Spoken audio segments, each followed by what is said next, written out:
Hello, crazy banana heads. I'm just gonna. There's a couple of guys in my Discord that are doing some really amazing work at the moment, and I'm just making this for them. So I thought, why not share it with everyone else? Yeah. So basically, this is a old test that I did for a project, and let's take a look. Okay, let's just minimize that. So what's happening in here is that the vignette is designed to get darker towards camera. So any animation, basically as it gets towards camera, it gets darker. So that's why when you take a look at this camera move, like as this object is moving towards camera, you can see this darker part down here, and then it's lighter up there. Yeah, I guess the best way to look at it is in this perspective. So you can see as the object moves through the Z depth space, it basically just gets lighter and lighter. So it's darker the closer you are to the window. And then you can see, yeah, it's interactive too. So when you look through the view, yeah, just works. So it's a bit of an NPR thing.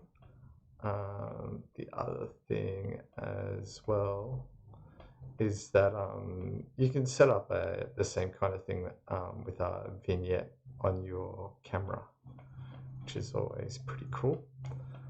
But let's stop this, and we'll take a look at the node tree.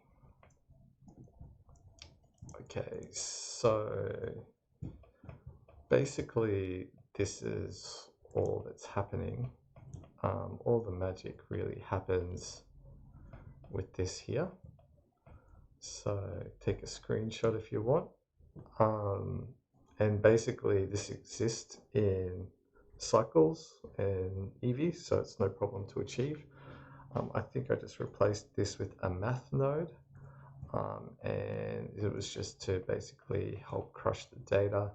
All of these are just basically tweak settings. That's it. So super simple stuff. Let's take a look at the modern version of Blender.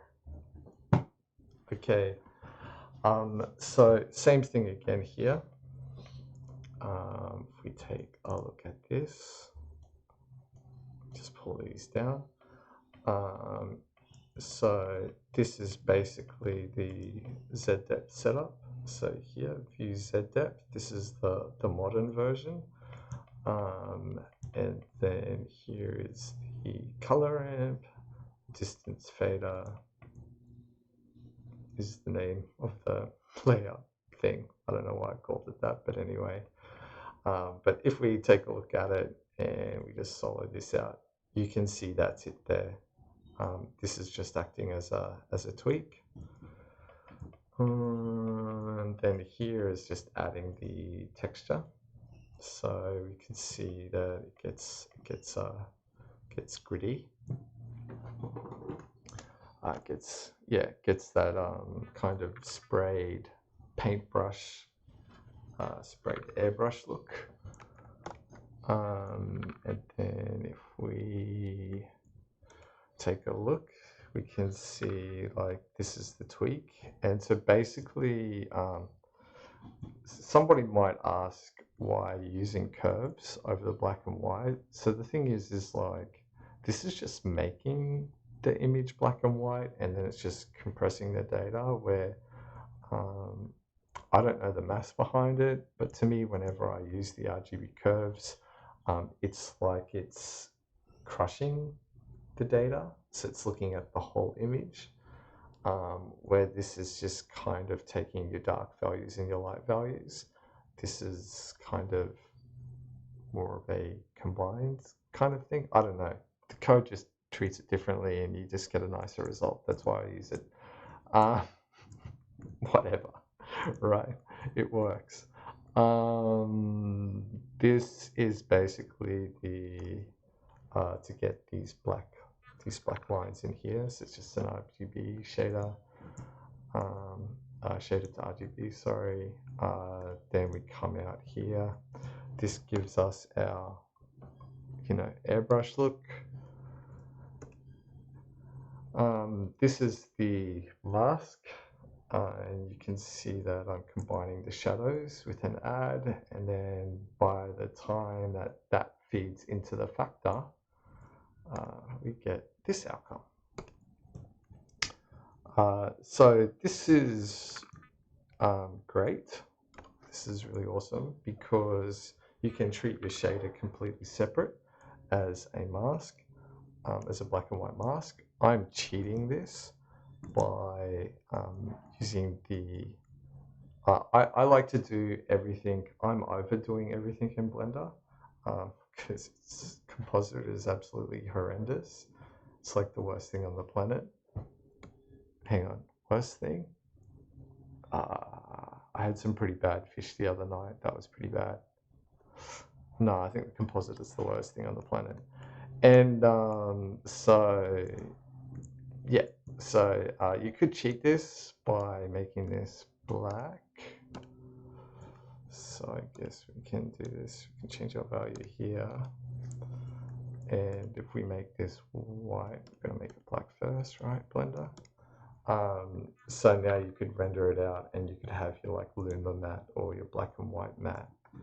And you can still get those crunchy details and control the transparency in the composite.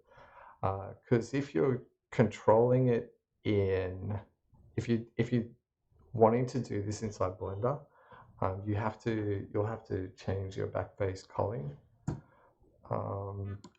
Yeah, because if you don't change backface culling in the renderer, somewhere here, view options, I don't know where it lives, somewhere, backface culling. Yeah, if you don't change that, and you're using transparency, you're going to see through the face, see through to the other side, so it's not going to look as good. And then there are issues that arise when you do backface culling like this as well, and you're having layered up meshes. But it depends on the look that you're going for. So something to experiment and play with. But yep, that's it. I just thought I'd share that with people. And yep. And yeah, so it's kind of like a fog, an NPR fog. Works really good with paper textures and like freestyle. You can make it look like the pencil line is softer in the distance, and then as it comes to closer to camera, or the animation comes closer to camera, it gets darker in color, so it gives you that atmospheric perspective. So it works really, really well. Yeah, there's a bunch of ways you can use this, but it's a really cool technique.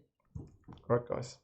I'll stick the shader up somewhere like on my Gumroad or something. Okay, no worries. Thanks, guys. See ya.